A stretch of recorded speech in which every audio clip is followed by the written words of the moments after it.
आशा है आप सब अच्छे हैं। आज पूरा देश हमारे 20 वीर जवानों की वीरगति को श्रद्धा सुमन अर्पित कर रहा है। मैं शोकाकुल परिवारों को संवेदना और श्रद्धा सुमन अर्पित करती हूं। माननीय प्रधानमंत्री जी आत्मनिर्भर उत्तर प्रदेश को संबोधित कर रहे थे और उनके बयान के बाद गरीब कल्याण योजना में भी, कोल के इनॉग्रेशन में भी, योग दिवस पर भी और आज के उनके संबोधन में भी बराबर देश ये जानना चाहता है कि जो दावा उन्होंने किया वास्तविक स्थिति क्या है। सरकार आपकी है, सर्विलांस आपके हैं, व्यवस्था आपकी है, प्रशासन आपका है, लोकसभा राज्यसभा में आपकी संख्या भी बहुत ज्यादा है, तो आखिर जिम्मेदारी किसकी है? प्रश्न भी आपसे ही किया जाएगा। Stop criticising Nehru.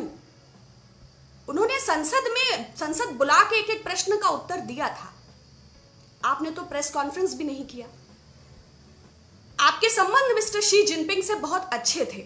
आपने उन्हें फोन करके अब तक ये क्यों नहीं पूछा कि जो सैटेलाइट इमेजेस लगातार आ रही हैं, जो बंकर और मिलिट्री की प्रेजेंस, उनके टेंट्स, उनके ट्रूप्स, उनके सोल्जर्स, जहां हमारे 20 जवान निहत्थे शहीद हुए, वहां पुनः टेंट लगाए जा चुके हैं, वस्तु स्थिति क्या है?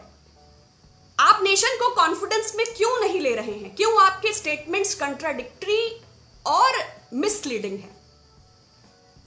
माननीय प्रधानमंत्री जी, सिर्फ ट्वीट से या सिर्फ झूठ के बयानबाजी से इतनी बड़ी चीजें नहीं हल हो सकती हैं। भूटान ने असम के गांवों का पानी रोक दिया है, नेपाल पे अलग बवाल है, पाकिस्तान में अलग बवाल है और चीन की स्थिति बहुत दुर्गम है।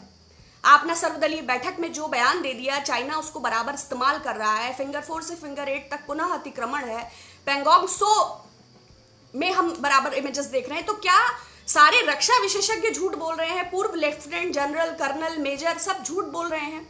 मिनिस्ट्री ऑफ एक्सटर्नल बयान झूठे हैं। रक्षा मंत्री, defence minister, chief of defence, अगर सब झूठे हैं और आप सच्चे हैं तो आप राष्ट्र को विश्वास में क्यों नहीं लेते? संबोधित क्यों नहीं करते? इस कश्मकश को क्यों नहीं खत्म करते? हमारे लिए हमारे सोल्जर्स इंपॉर्टेंट हैं। देश उनसे प्रेम करता है। वो नाटकीयता, अपरिपक्वता के चलते गवाए नहीं जा सकते। माननीय प्रधानमंत्री जी ने जो उत्तर प्रदेश को संबोधित किया है उसमें कुछ मुख्य बिंदुओं पे मैं बात करना चाहती हूँ। पहले माननीय प्रधानमंत्री जी ने उत्तर प्रदेश के कुछ लाभार्थियों से संवाद स्थापित किया। हालांकि संवाद करते वक्त उन्होंने बताया कि वो अपने गांव प्रधानमंत्री द्वारा भेजे गए, आराम से पहुंच गए, रोजगार उन्हें उपलब्ध हो गया। कुछ उन्होंने पशुधन योजना, कुछ उन्होंने मुद्रा योजना, तमाम सारे डिटेल्स दिए। हालांकि बाद में वो हमें पता चल जाएगा क्योंकि उनकी बोली से स्पष्ट था कि वो भारतीय जनता पार्टी के कार्यकर्ता हैं। अगर गांवों में सारे लोग स्वतः पहुंच गए तो जो राह में 637 से ज्यादा मजदूर मारे गए अलग अलग घटनाओं में, जो बसें वापस हो गई, जो श्रमिकों के अधिकारों का भयानक अतिक्रमण हुआ, वो क्या था? जो हाईवेज पे हमने देखा जो लोग, वो क्या था? और लूट लिया राह में। कौन सी ट्रेन आपने चलाई, कब चलाई? जो 40 ट्रेनें अपना रास्ता भूल गई, जो 80 मजदूर ट्रेन के अंदर 2 मिर्चा और 2 ब्रेड और 300 ml पानी में मृत्यु को प्राप्त हो गए, उसकी जिम्मेदारी ना आपके रेल मिनिस्टर ने ली और ना आपने। देश को भ्रामक तथ्य उपलब्ध करा रहे हैं। दूसरा, डेयरी और पशुपालन। पशुपालन मिनिस्टर का जो अभी भ्रष्टाचार का घोटाला आया, उस पर आपने कोई बात नहीं किया। प्रदेश के जो कस्तूरबा विश्वविद्यालय में तमाम सारी अनामिका, दीप्ति और प्रियंका निकल के आई, उस पर भी कोई बात नहीं हुआ। शिक्षक भर्ती घोटाला में जब सत्यार्थ एसएसपी जांच के करीब पहुंचते हैं और उनके हाथ भाजपा नेताओं तक पहुंचते हैं तो उनका ट्रांसफर हो जाता है और आपकी संसदीय क्षेत्र में आपकी इच्छा अनुसार एक नए अपॉइंटमेंट हो जाते हैं। जब आपके संसदीय क्षेत्र में स्क्रोल की पत्रकारा सुप्रिया रिपोर्टिंग करती हैं आपकी सांसद आदर्श ग्राम योजना के अंतर्गत, तो उन पर एफआईआर हो जाता है। आपको तो उत्तर प्रदेश मेडिकल एसोसिएशन द्वारा सप्लाई घटिया मेडिकल किट के बारे में भी बात करना चाहिए था। आपको बताना चाहिए था आगरा जो वुहान हो रहा है, जो आपके खुद के मेयर ने चिट्ठी लिखी थी, जो 79 पेशेंट्स एडमिट हुए और 28 मृत्यु को प्राप्त हो गए, तो उन दिवंगत के विषयों में आपकी क्या हेल्थ योजनाएं हैं आपको बताना चाहिए था। तो गुमराह करने वाली चीजें हैं। क्वालिटेटिव एंड क्वांटिटेटिव कहा आपने योगी सरकार को, किस आधार पर? हो सकता है गौ हत्या में सीरियस हो, लेकिन ब्रह्म हत्या की गणना अगर आप करेंगे उत्तर प्रदेश में तो आप गौरवान्वित होने के स्थान पर सशंकित हो जाएंगे। आपदा में अवसर, वो तो निश्चय है, वो तो रामदेव से लेके और स्वयं भारत सरकार तक जिस तरह उपक्रमों को बेच रही है, उससे आपदा में अवसर तो आपने, देश कोरोना से जूझ रहा है और आप उसकी आड़ में अवसर लगातार तलाश रहे हैं। हमने देखा, स्पेस टूरिज्म में भी देखा, डिफेंस में भी देखा, कोल में भी देखा, न्यूक्लियर में भी देखा और आपकी कोरोना की तैयारियों को भी देखा। आपकी थाली बजाना, दीपक जलाना और शंख बजाना, घंटा चलाना और कोरोना वॉरियर्स का लगातार बढ़ता संक्रमण और नकली वेंटिलेटर्स और गुजरात के अहमदाबाद की काल कोठरी को भी देखा। तीसरा, उन्होंने कहा यूपी को मुश्किल स्थिति में संभाला, आप पर गर्व है।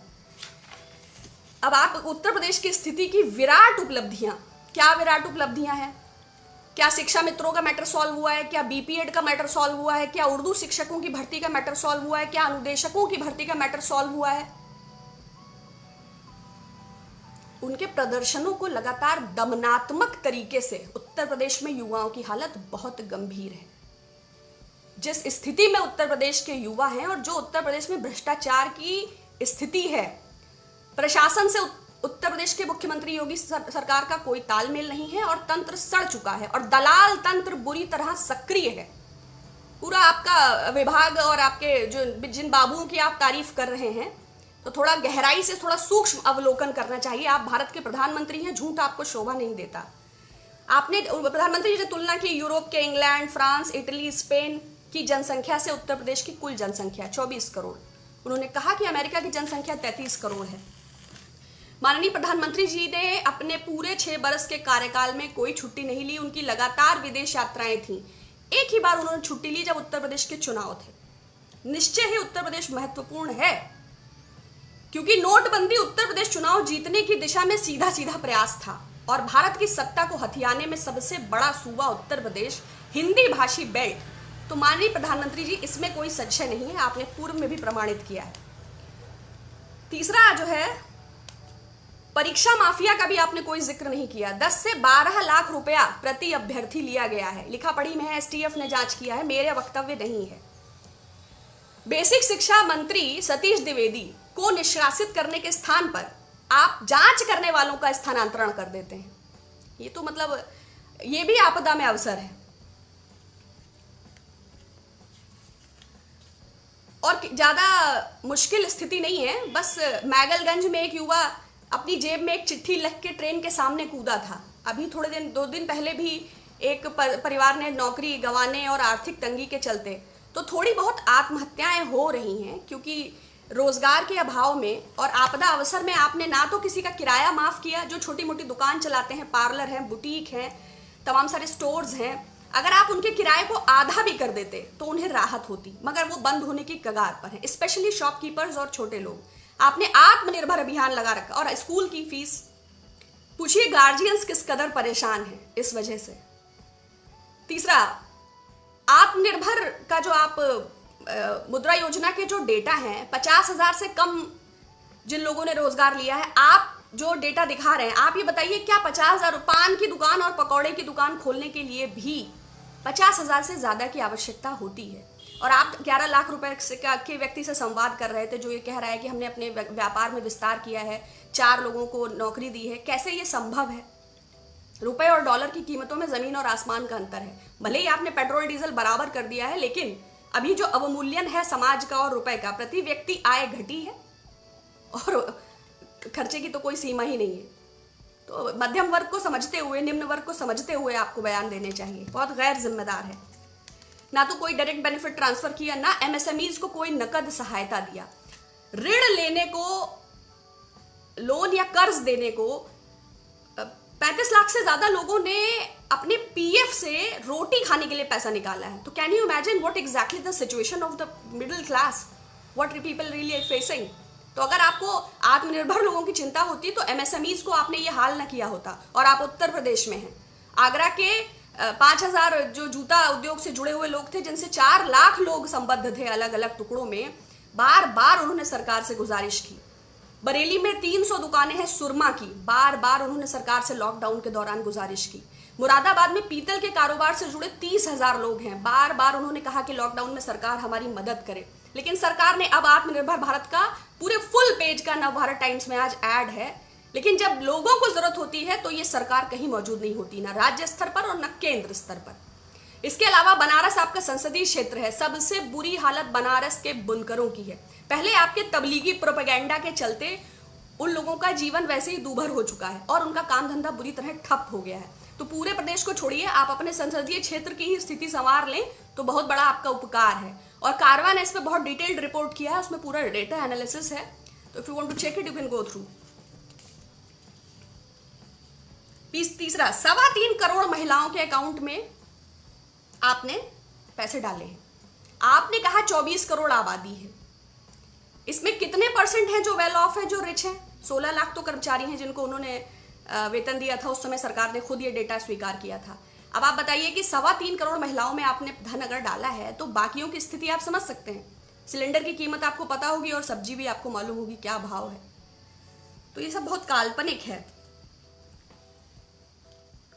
और आपने कहा पहले वाली सरकारें होती तो अस्पतालों का बहाना बनाकर चुनौती को टाल देती।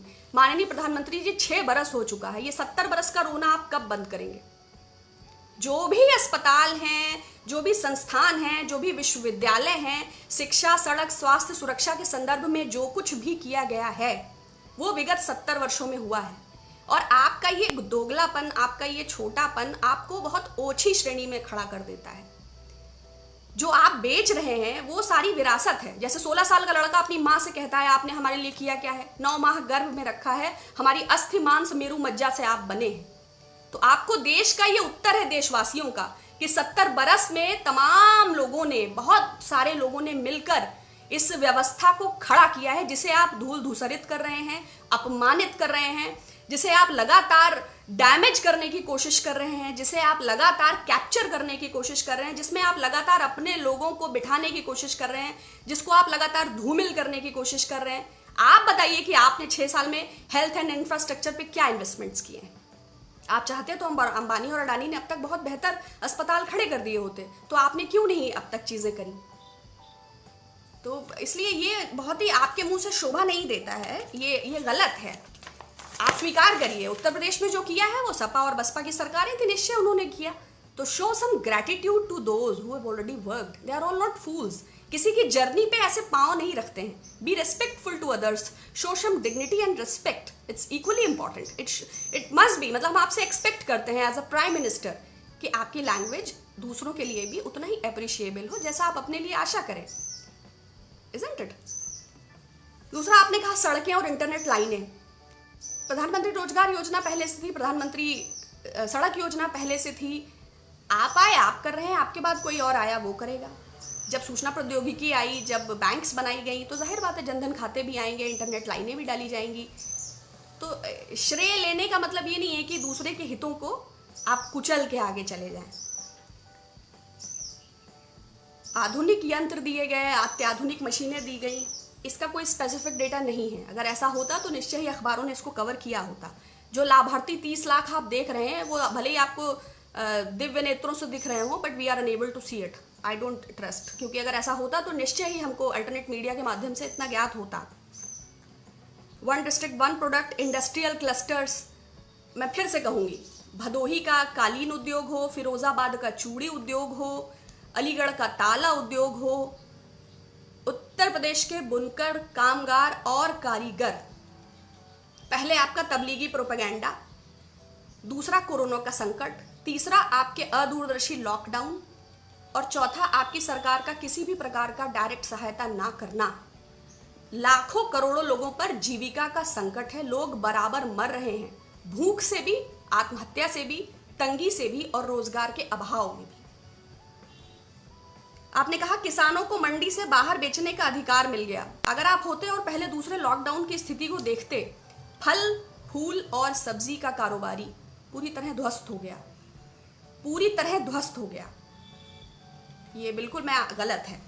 तीसरा, आपने कहा किसान सीधा जूस की कंपनी से बात करे, चिप्स की कंपनी से बात करे, सीधा अपने उत्पाद को बेचे। जो किसान गन्ने की पर्ची नहीं पा रहा है वो अंकल चिप्स के साथ क्या ईमेल करेगा कि टेलीग्राम पे बात करेगा?